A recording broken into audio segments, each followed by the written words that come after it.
Hey everybody, it's Janelle with Parsnips and Parsimony. Welcome back.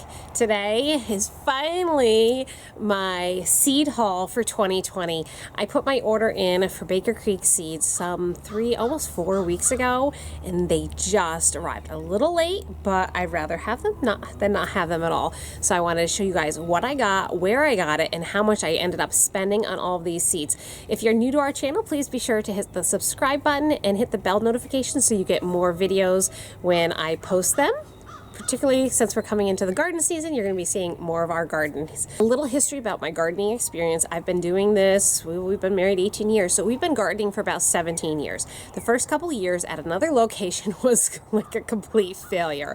And then we moved to our current house 15 years ago, where we were able to really put our time into improving the soil and making really good growing conditions. And it's been a lot more successful since I've done this.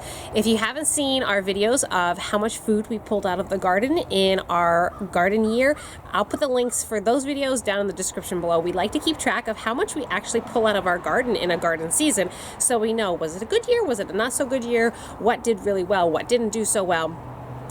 And it's just really a good information point and helps me know what I need to do to improve the following year. Last year we had a bad case of the rodents, and if you didn't see our video about what we did to try to fix that, we built an owl house. I'll try to insert some of the footage right here and you can check out that owl house. Here's our owl house that we put at the back of our barn, and here is our garden that we were having problems with, and we're hoping that by having, if we can attract a pet owl to here, it might help with the rodent problems just below in the garden.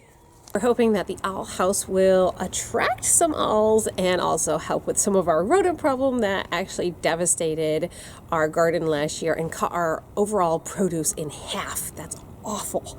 So this year we're hopeful that it'll be a better year. So let's talk about what I ended up getting. Now, because these seeds came in so late, I did have some leftover seeds from last year. Today is March 28th, so I've already went ahead and planted some of those items in my garden. The rest of the items I will be starting inside now that I have my new seeds here. A lot of my seeds came from Baker Creek Heritage Seeds. You can find them at rareseeds.com, and I like the fact that their prices were really good. I paid between $2.50 and $3 a seed pack. I think one packet I paid $4 for. That was for these specialty squashes that looked really, really exciting to grow. And you know what? It's fun to throw some fun new things in the garden. I might not grow them again, but it's fun to do it. So the first thing I'm starting out with is some peas. Last year we lost most of our peas, again, to a critter. Thank you very much. And also, because of our name, we had to grow some parsnips this year. My kids don't actually have a lot of exposure with parsnips. I grew up with them. In fact, every Easter it was a traditional dish to have fried parsnips at Easter. So I want my kids to be exposed to them and to be able to enjoy those, so I thought we'd grow those this year. Now, beans, I grow two different types of varieties. I grow bush beans and pole beans. If you've never grown either of them, or you've only grown one variety, let me tell you, I never tried pole beans until a couple years ago, and the amount of produce that you get out of pole beans is so much better than the bush beans. However, pole beans take longer to actually produce than bush beans, so I like to put my bush beans in first. So I have bush beans earlier, and then these guys actually come in later, and they last almost until frost season. So it gives me a nice long season of beans by doing it this way, and we like to grow a lot of beans, so that's why I got 2 packages each of those. Lettuce is another huge thing that I am purchasing at the grocery store all year round, so if I can grow it, it's a big money saver right there for me. So I'm trying some new things. I have some spinach here, and then some, I think this was called May Queen lettuce, something new I wanted to try. And then this is just a salad mix. In the past, I've had great success with salad mixes, and I thought, I'll try the Baker Creek variety and see how it works out. And if you've watched any of our videos, you know that Art says that if you want to save money on your food bill, learn to like squash. So you're going to see that in the next couple seed packets. I bought a lot of squash because we like squash, and it's an excellent value for stretching your budget. So you guys already saw this particular, it's like a butternut squash. I also picked up one of these. Now, one of our viewers a couple of years ago sent us some seeds. In fact, she lives locally, and we had a lot of fun growing these, and I hadn't seen them before until I checked the catalog this year, and I went, oh, we had those. So I definitely had to add those to my list of things to grow. Spaghetti squash, expensive at the grocery store, easy to grow, and it's a great low-carb food. So this is something that I try to grow every single year. It wouldn't be Thanksgiving without a pumpkin. So we are growing this typical Connecticut field is pretty common. You can find those seeds anywhere at any of your places. This is a very standard breed. And then I picked up this pumpkin, which actually is supposed to be more like a pepita, so you can eat the seeds. I can't tell you how good the meat is. I've never grown these before, but Art loves his pepitas, and that's something he really wanted to grow. So we threw that into the mix.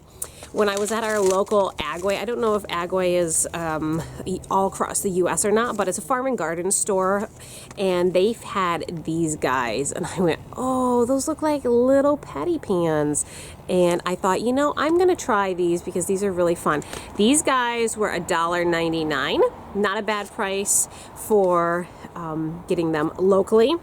And then I also picked up our traditional zucchini. You have to have zucchini in the summertime for zucchini bread, zucchini muffins. If you haven't had my zucchini tater tots, oh, they are the best. So you can see we got a lot of squash.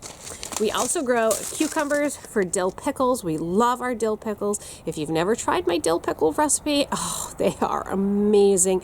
Garlicky, crisp, and in the dead of winter, they are the most delicious things.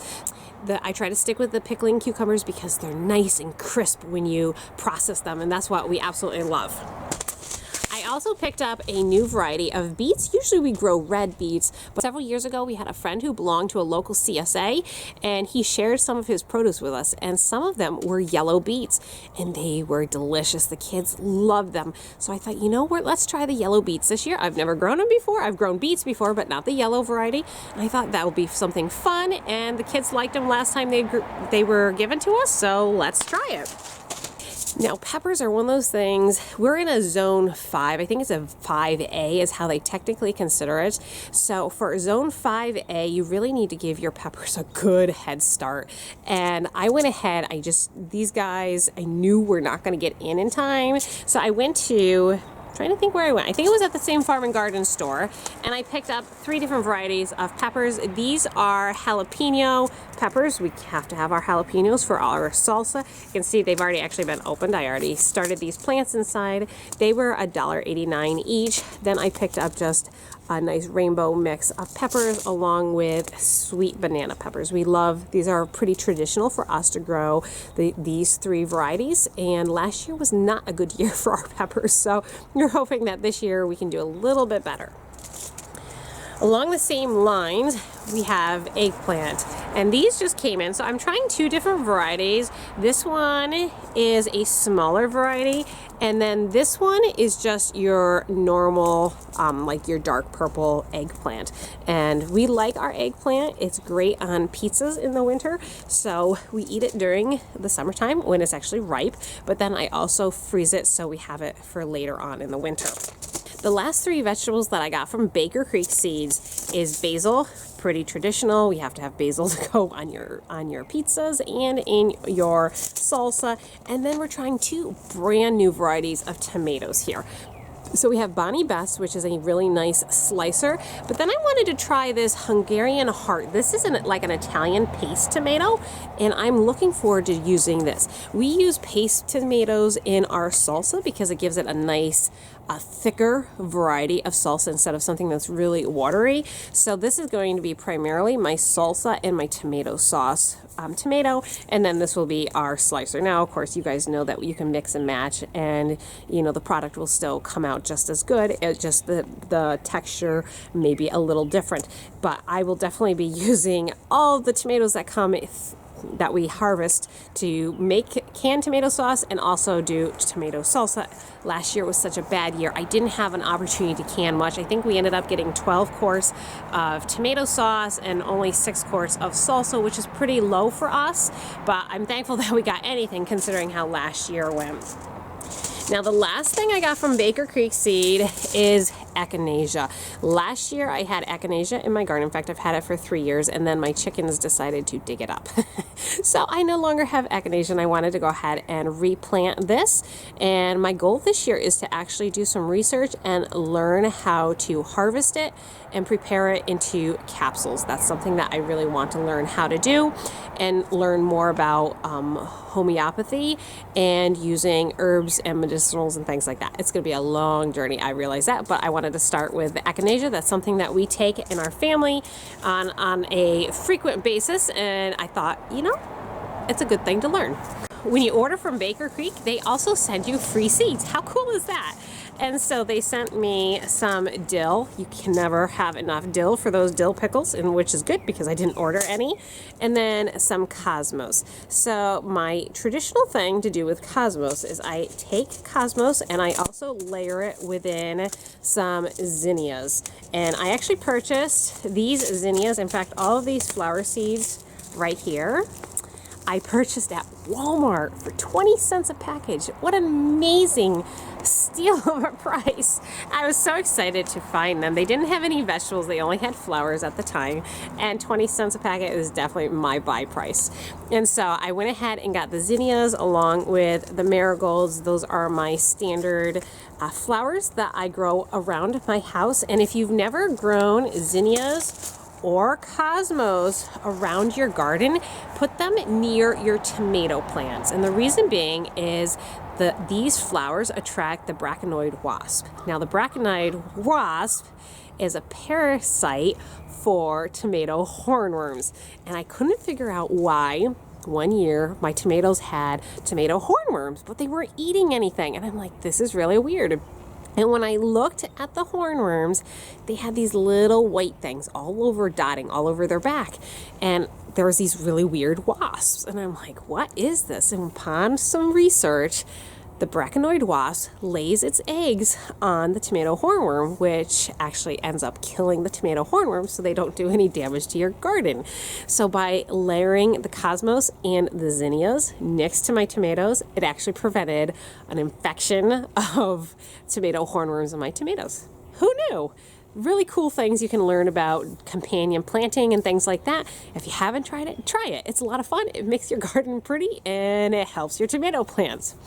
All right, so everything for Baker Creek cost me $63. One of the things that was really attractive to me about Baker Creek seeds is the fact that there was no shipping costs. I have purchased seeds in the past from Gurney's. If you've never shopped from Gurney's, I love their seeds. Their seeds are awesome. I use them for many, many, many, many years. But unfortunately, they have outrageous shipping costs, which actually in the end makes the seeds far more expensive than shopping at a place like Baker Creek. So that's my seed haul. That's all my hopes and dreams for 2020 in my garden. I hope it's a fabulous year. I hope you'll consider subscribing and staying along here, watching how the garden's going. And there's a lot of exciting stuff going on. So thanks so much for watching, and we'll see you for our next video. Bye.